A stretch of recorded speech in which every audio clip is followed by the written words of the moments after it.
छत्रपती शिवराय, हिंदू हृदय सम्राट, शिवसेना प्रमुख माननीय बाळासाहेब ठाकरे, आपल्या राज्यघटनेचे शिल्पकार भारतरत्न डॉक्टर बाबासाहेब आंबेडकर यांना अभिवादन करतो.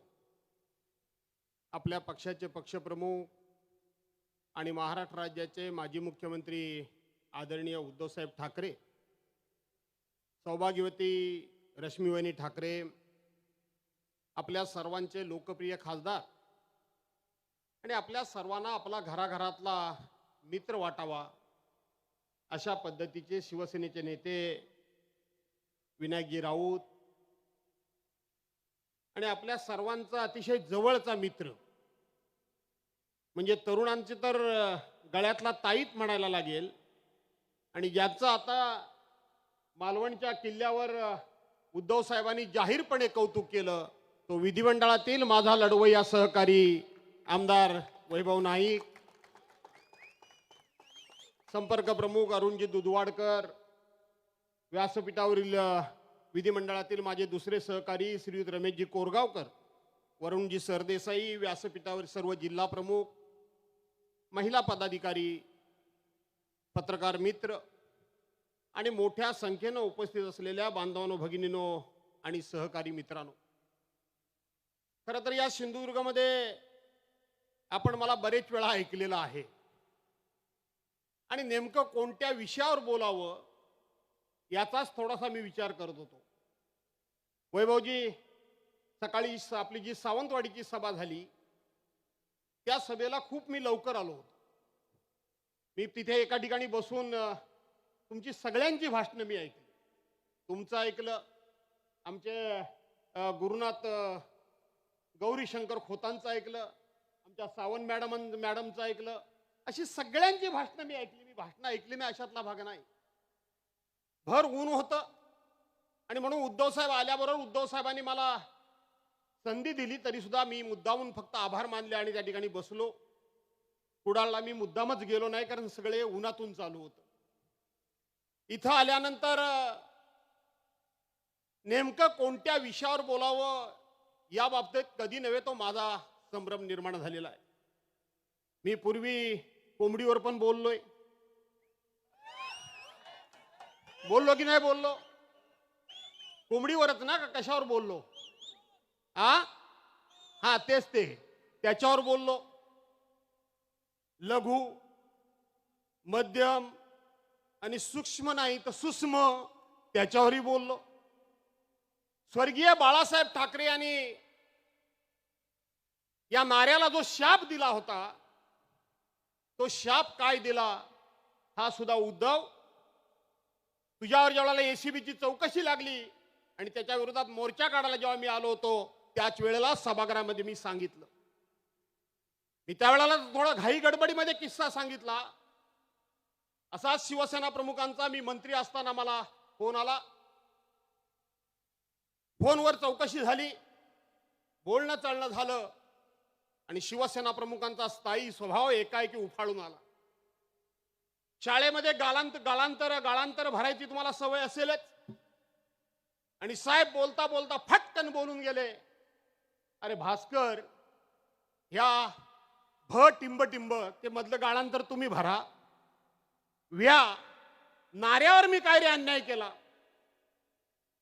मी कळवळून म्हणालो की साहेब, शिवसेना मी पण सोडली आहे, परंतु ज्या पद्धतीने हे लोक वागतायत साहेब, घाटला व्हिलेज मधल्या एका कोंबडी विक्रेता म्हणू का आणखी काय म्हणू, कोंबडी विक्रेत्याला तुम्ही महाराष्ट्र राज्याचा मुख्यमंत्री केलात आणि तोच आज तुमच्या विरोधात गरळ ओकतोय.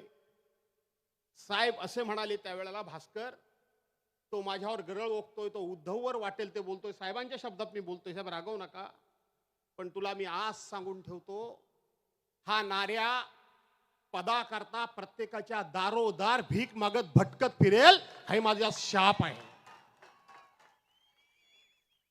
साहेब साक्षात सिद्ध पुरुष होते. साहेबांनी या देशामध्ये जे जे शब्द उच्चारले, जे जे भाकीत सांगितलं ते खरं झालंय आणि आज हे लोक दारोदार भिका मागतायत, दारोदार फिरतायत. मला प्रश्न उद्धव साहेबांना मला एक विनंती करायची आहे. ज्या पद्धतीनं शिवतीर्थावर तुम्ही छत्रपती शिवाजी महाराज आणि आपल्या आई वडिलांची शपथ घेऊन सांगितलं की मी खरं बोलतोय, या अमित शहा आणि या लोकांनी माझ्या घरामध्ये येऊन अर्ध मंत्रिमंडळाचं वाटप नाही, त्यामध्ये मुख्यमंत्रीपद सुद्धा दोघांनी अर्ध घेऊया हा त्यांनी शब्द दिलाय. मी खोटं बोलत नाही. त्यानंतर साहेबांना मी सांगितलं की ह्यांची योग्यता नाही की पुन्हा पुन्हा तुम्ही ह्यांच्याकरता शपथ घ्याव्यात, ही यांची योग्यता नाही. पण आज मला तुम्हाला आणि तुमच्या निमित्तानं संपूर्ण महाराष्ट्राला प्रश्न विचारायचा आहे की उद्धव साहेब, तुम्ही सातत्यानं असं कळवळून बोलता की मला मुख्यमंत्री व्हायची खरोखर इच्छा नव्हती, माझी अपेक्षा नव्हती, मला मुख्यमंत्रीपद व्हायचं नव्हतं, मी कधी विचार सुद्धा केला नव्हता, पण त्यावेळची परिस्थिती निर्माण झाली म्हणून मला ते घ्यावं लागलं, परिस्थिती रूप घ्यावं लागलं. माझा प्रश्न आहे, या सिंधुदुर्गामधल्या सुद्धा अनेक लोक, अनेक जण महापौर झाले. कैलासवासी वामनराव महाडिक पहिले आमदार शिवसेनेचे झाले, पहिले खासदार शिवसेनेचे झाले, मुंबईमध्ये महापौर झाले, दत्ता दळवी इथं बसलेले आहेत ते महापौर झाले. असे अनेक लोक मोठमोठ्या पदांवर सिंधुदुर्गातले रत्नागिरी मधले गेले. अरे एवढंच कशाला, राज्याचे मुख्यमंत्री दोन दोन झाले. पहिले प्रिन्सिपल मनोहर जोशी सर झाले आणि दुसरा हा नागोबा झाला. लोकसभेचे अध्यक्ष मनोहर जोशी सर झाले. म्हणजे देशाच्या सर्वोच्च व्यासपीठाच्या प्रमुख सुद्धा पदी या ठाकरे घराण्यानं सर्वांना बसवलं. कोणाला आमदार केलं, कोणा खासदार केलं, कोणाला जिल्हा परिषद केलं, कोण मंत्री झाला, संत्री झाला. पण चार पिढ्या या महाराष्ट्राकरता राबून 4 पिढ्या. कैलासवासी प्रबोधनकार ठाकरे असतील, कैलासवासी बाळासाहेब ठाकरे असतील, आज माननीय उद्धव साहेब असतील, नाही तर उद्याचं आमचं भावी नेतृत्व माननीय आदित्यजी साह असतील. 4 पिढ्या या महाराष्ट्रामध्ये, या महाराष्ट्राच्या स्वाभिमानाकरता, या महाराष्ट्राच्या अस्मितेकरता, या महाराष्ट्रानं देशामध्ये ताटमानेनं उभं राहावं याकरता आयुष्यातल्या 4 पिढ्यांनी आपलं आयुष्य वेचलं. अनेक संकट अंगावर घेतली, अनेक पदं आम्हाला दिली. अरे एखादं पद जर अपघातानं किंवा अनावधानानं किंवा परिस्थितीमुळं उद्धव साहेबांनी जर घेतलं असेल तर तुम्हाला वाईट वाटायचं कारण काय? ही महाराष्ट्राची संस्कृती आहे, हे कोकणाचे संस्कार आहेत. अरे उन्हातानातून जर आम्ही प्रवास केला आणि जर एखाद्या वेळेला आपल्याला ऊन लागलं, धाप लागली, दम लागला, तर थोडस एखादं जर झाड दिसलं तर आपण त्या झाडाच्या सावलीखाली बसतो आणि पुन्हा कधीतरी त्या रस्त्याने जायची वेळ आली तर गेल्याबरोबर आठवण करतो की त्या दिवशी घामाघूम झालो होतो, सावली करता या झाडाच्या खाली मी बसलो, या झाडानं मला सावली दिली, या झाडानं त्यावेळेला माझ्या डोक्यावर छत्रछाया धरली. त्याच ठाकरे घराण्यानं 4 पिढ्या अनेकांना अनेक पद दिली. कुठलंही पद आपण स्वतः घेतलं नाही. आणि एक वेळ मुख्यमंत्री झाले उद्धव साहेब, तुमच्या काय पोटात नुसता जो काय मुरटा पडला, जी काय कळ उडली, सकाळ संध्याकाळ टीका करतायत, आरोप करतायत. आरोप करून थांबले नाहीत, विश्वासघात करून त्या उद्धव साहेबांना गादीवरून त्यांनी खाली ओढलेला आहे. उद्धव साहेब शांतपणे हे सगळं बघतायत. दिवस रात्र असते महाराष्ट्रामध्ये फिरतायत. परवांच्या दिवशी रायगडमध्ये 2 दिवस त्यांनी 6 सभा केल्या आणि आता आपल्या सिंधुदुर्ग रत्नागिरी लोकसभा मतदारसंघात पुन्हा 6-7 सभा होणार आहेत. इतकं ह्या उन्हातून ते वडवण फिरतायत. याचं कारण आपण सर्वांनी समजून घेतलं पाहिजे. प्रेमापोटी कोण जर म्हणाला उद्धव साहेबांना की पुन्हा उद्धव साहेब मुख्यमंत्री झाले पाहिजेत, तर उद्धव साहेब त्याला हाताने हे करतात, थांबवतात. कारण त्यांचं आजही मत आहे की मला शिवसेनेचा शिवसैनिक मुख्यमंत्री करायचा आहे, स्वतःचा स्वार्थ नाही. त्यांना स्वतःचा स्वार्थ नाही. पण आम्ही जनतेने ठरवलंय ना की ज्या अपमानास्पदरित्या तुम्हाला त्या महाराष्ट्राच्या सर्वोच्च पदावर जर खाली ओढलंय, राजगादीवरनं खाली ओढलंय, आम्ही महाराष्ट्रातले सगळे लोक आणि त्याच्यामध्ये आमचा कोकण मागे अजिबात राहणार नाही. तुम्हाला सन्मानानं पुन्हा त्या स्थानावर बसवल्याशिवाय आम्ही स्वस्थ बसणार नाही. हा निश्चय आणि निर्धार आम्ही सर्वांनी केलेला आहे. आणि म्हणून ही जबाबदारी आपल्या सर्वांची आहे. ही जबाबदारी आपल्या सर्वांची आहे. आपण ही सर्वांनी जबाबदारी पार पाडली पाहिजे. आणि आपणही विचारलं पाहिजे की ज्या घराण्यानं एवढी सगळी पदं जगाच्या पाठीवर, मला वाटत नाही कुठलं असं घराणं असेल की एवढी सगळी पदं झिरकारून टाकून, नाकारून टाकून ती आमच्यासारख्या कार्यकर्त्यांना द्यायची आणि अपघाताने एखादं पद घ्यायची वेळ आली तर आम्ही असा विश्वासघात करायचा. हे आपले संस्कार आहेत, ही आपली संस्कृती आहे, ही आपल्या कोकणाची परंपरा आहे. ही आपल्या कोकणाची परंपरा नाही. आणि म्हणून बांधवानो, भगिनीनो, हाच निर्धार, हा निश्चय आपण सर्वांनी करावा, अशा प्रकारची मी आपल्या सर्वांना विनंती करतो. काय चाललंय का या महाराष्ट्रामध्ये? हे नाऱ्याचे दोन चंगू मंगूत ना, चंगू मंगू, तो एक तो नेपाळी वॉचमनच्या पोरासारखा दिसतो. तो कोणतो नेपाळी वॉचमनच्या पोरग्यासारखा. तुमच्याकडं आंबेकाडाला नेपाळी मला वाटतं भरपूर आहेत ना, आमच्याकडे रत्नागिरीत पण आहेत नेपाळी. आणि म्हणतो नेपाळी वॉचमन सारखा पोर. अरे सकाळ संध्याकाळ तिच्या आईला टीव्ही नुसता चालू रे केला की हा थोबडा घाणेरडा साला समोर. सकाळ संध्याकाळ अशी अंगाची तळपायची आग होते. दुसरं ते एक चर्शी. आणि सध्या बाकी शेतकरी जरी मरत असतील उपाशी, त्यांचं काय पीक नाही आलं तरी नेत्याच्या डोक्यावर मात्र सध्या पीक भारी आलंय. बघितलं की नाही, नवीन पीक आलंय सारखं. ते असं असं असं असं सावरायलाच लागतं सारखं पीक. आणि म्हणून ते पीक आलंय. ते नेते, हे नेत्यांनी ही दोन चंगू मंगू. मला कळत नाही, शिवसेना मी सुद्धा सोडली होती, राष्ट्रवादी काँग्रेस मी सुद्धा सोडली. याच मैदानावर तुझ्या समोरच वैभव नाईक, त्यावेळेला त्यांनी माझ्यावर आरोप केला होता त्या चर्शीनं. आणि मी त्या चर्चाला सांगितलं होतं, त्यांनी माझ्यावर आरोप केला होता की भास्करची उद्या सगळी फिल्म जाहीर करतो. उद्या पण तो बोलेल पुन्हा. भास्करची उद्या फिल्म जाहीर करतो की तो त्यावेळेला शिवसेना प्रमुखांच्यावर काय बोलला होता, शिवसेनेवर काय काय बोलला होता, ती पत्रकारांना सगळ्या क्लिप देतो. त्याला मी काल सांगितलं होतं आणि आज पण पुन्हा सांगतो, त्या मैदानात मी सांगितलं होतं की मी जर कधी एक शब्द तरी शिवसेनेबद्दल 15 वर्षामध्ये वाईट, शिवसेना सोडल्यानंतर सुद्धा शिवसेना प्रमुखांबद्दल एवढा जर शब्द सोडला, वाईट बोललो असेल आणि त्याची क्लिप जर तुम्हाला दाखवलीस तर मी राजकारण सोडेन. नपेक्षा तू एका बापाच्या पोटची औलाद नाही, हे मी जाहीर करून टाकीन. मला माहित आहे 15 वर्षाच्या दीर्घ कालखंडामध्ये मी शिवसेना प्रमुखांबद्दल, शिवसेनेबद्दल अवाक्षर एका शब्दानं काढलेलं नाही, हे मला पूर्णपणे माहित आहे. आणि मी सांगितलं होतं मी राजकारणात निवृत्त होऊन जाईन जर ह्या क्लिप व्हायरल केल्यास तर. आणि म्हणून मित्रांनो, आज हे जवळजवळ सगळं यांचं संस्थान तर संपलेलंच आहे. काही यांच्यामध्ये राहिलेलं नाही. उद्धव साहेब बोलतील त्या कल्याणच्या दंगलीबद्दल, पण मला भारतीय जनता पार्टीला या निमित्तानं प्रश्न विचारायचा आहे. कालच्या गोळीबाराच्या निमित्तानं, आणि हे षडयंत्र आजचं नाहीये, हे षडयंत्र बरेच वर्षाचं आहे. लक्षात ठेवा. काय षडयंत्र आहे? 2012 साली कैलासवासी हिंदू हृदय सम्राट शिवसेना प्रमुख मान्य बाळासाहेब ठाकरे हे आपल्यातून निघून गेले, स्वर्गवासी झाले, देवज्ञा झाली. आणि त्याच दिवशी भारतीय जनता पार्टीनं डाव आखायला सुरुवात केली की हीच खऱ्या अर्थानं शांत असलेल्या उद्धव साहेबांच्या हातातून शिवसेना हिसकावून घेण्याची हीच वेळ आहे. शिवसेना संपवायची हीच वेळ आहे. आणि संपूर्ण यादी पाहिजे तर मी तुम्हाला सांगेन, परंतु उद्धव साहेबांचं भाषण तुम्हाला ऐकायचं आहे. त्यांनी इतर पक्षातले वेगवेगळ्या प्रकारचे वेगवेगळे लोक आपल्या पक्षामध्ये घ्यायला सुरुवात केली, आपल्या पक्षामध्ये. कारण त्यांना शिवसेनेला शह स्वतः देता येत नव्हता.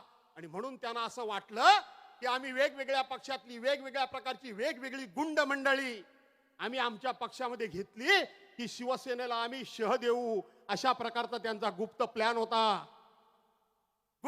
होता. आठवा, आज हे संत नारोबा भाजपाच्या, मी नाही संत नारोबा म्हणत, बाळासाहेब बोलले होते. मी काय याला संतबिंद बोलण्यातला नाही. आणि संत नारोबा म्हणण्यात पण काय एक गंमत होती. आणि म्हणून याच नारायण राणेंनी विधान परिषदेमध्ये भाषण केलेलं विधान परिषदेच्या पटलावर आहे. देवेंद्र फडणवीस समोर बसले होते गृहमंत्री, मुख्यमंत्री म्हणून. आणि त्यावेळेला नारायण राणेंनी सांगितलं या सगळ्या देशामध्ये गुंडांचा पक्ष, भ्रष्टाचारांचा पक्ष, चोरांचा पक्ष, लुटारूंचा पक्ष, मटकेवाल्यांचा पक्ष, त्या ठिकाणी दारू धंदेवाल्यांचा पक्ष आणि गुंडांचा पक्ष आणि चोरांचा पक्ष कुठला असेल तर तो भारतीय जनता पार्टी. हा नारायण राणे विधान परिषदेमध्ये बोललेले रेकॉर्ड आहे. रेकॉर्ड कुठे लपून गेलेलं नाही. नारायण राणे बोलले होते आणि त्यावेळेला भारतीय जनता पार्टीच्या नेत्याने खूप मोठी बिरुदावली मिळवली होती. ते सांगितलं, मोठ्या पोंटेपणाने सांगत होते की आहे तसा घेऊ आणि पाहिजे तसा घडवू. आहे तसा घेऊ, पाहिजे तसा घडवू. एक तुमच्या पक्षाचा आमदार तुमच्याच मित्र पक्षाच्या कार्यकर्त्यांच्यावर गोळीबार करतो. एक आमदार पोलिसांच्या कानाखाली मारतो.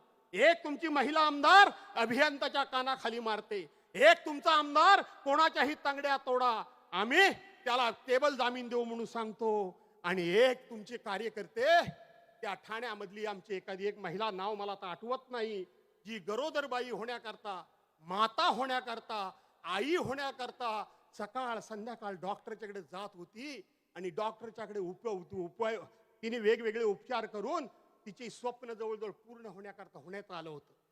ती आई बनणार होती. याच मिंदे गटाच्या लोकांनी त्या माऊलीला बाहेर खेचत आणलं. तिच्या पोटावर लाता बुक्क्या मारल्या. ती नाना तऱ्हेने विनवण्या करत होती, हात जोडत होती की मला कुठे वाटेल तिकडे मारा, पण माझ्या पोटावर मारू नका. माझ्या पोटामध्ये लहान बाळ आहे. माझ्या पोटामध्ये लहान बाळ आहे.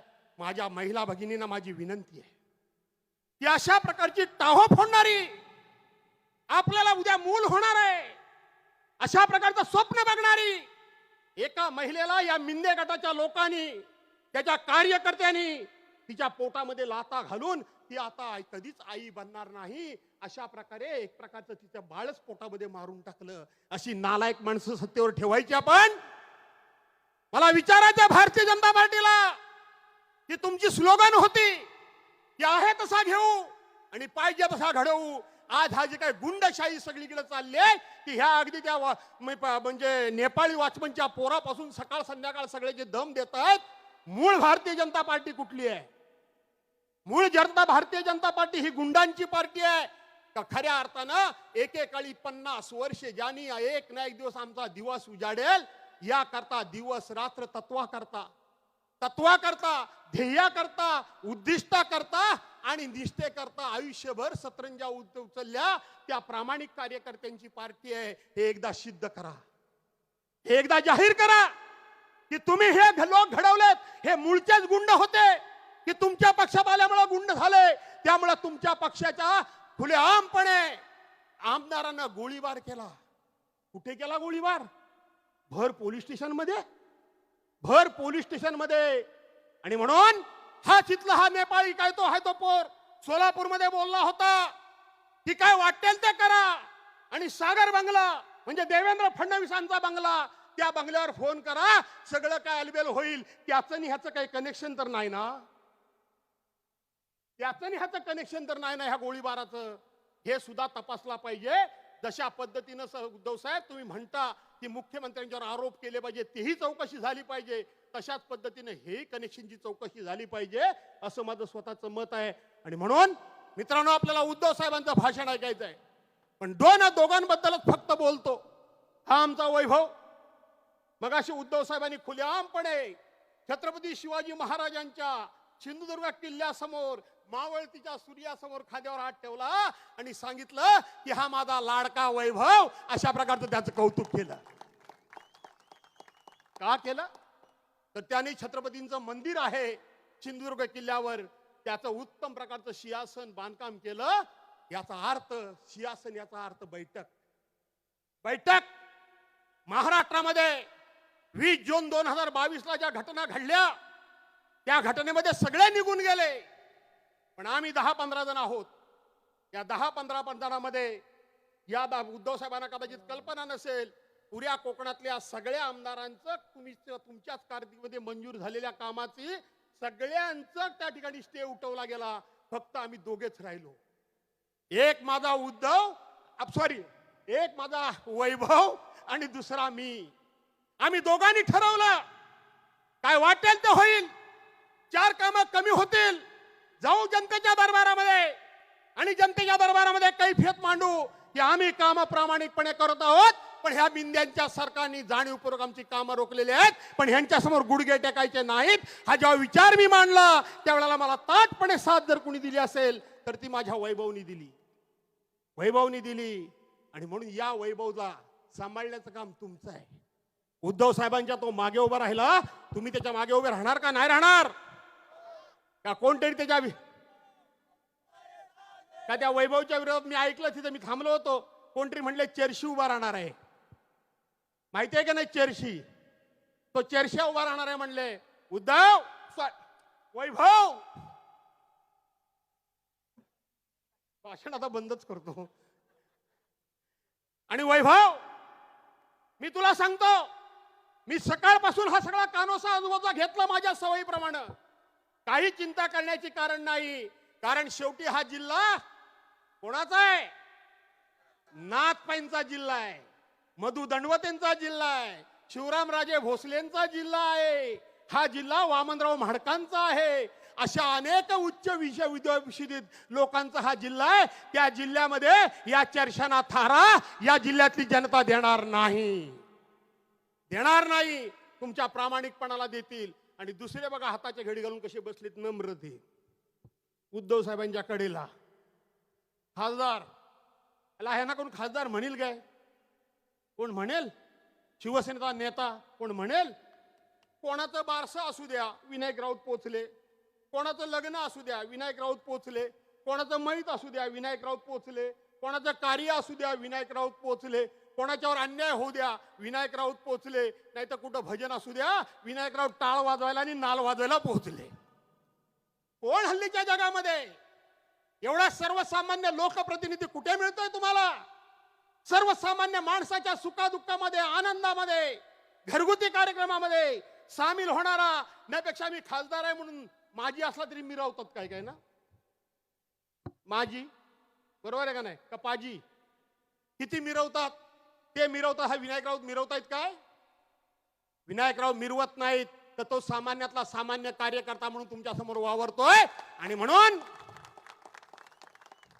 अशा एका खासदारला आणि अशा एका आमदारला पुन्हा एकदा विधानसभेमध्ये आणि लोकसभेमध्ये पाठवा. अशा प्रकारचा एक छोटा कार्यकर्ता त्या चिपळूणमध्ये तुम्हाला विनंती करायला आलो. एवढी हजारोंची संख्या उदा आपल्या वैभव, मी तुला धन्यवाद देतो की जनतेमध्ये तुझ्याबद्दल किती प्रेम आणि किती आपुलकी आहे. ही आपुलकी मतामध्ये परावर्तित करा आणि ज्यांनी उद्धव साहेबांना धोका दिलाय त्या सर्वांना मातीमोल करा. अशा प्रकारचा आग्रह आणि विनंती करतो आणि आपल्या सर्वांची रजा घेतो. जय हिंद, जय महाराष्ट्र. शिवसेनेची बुलंद तोप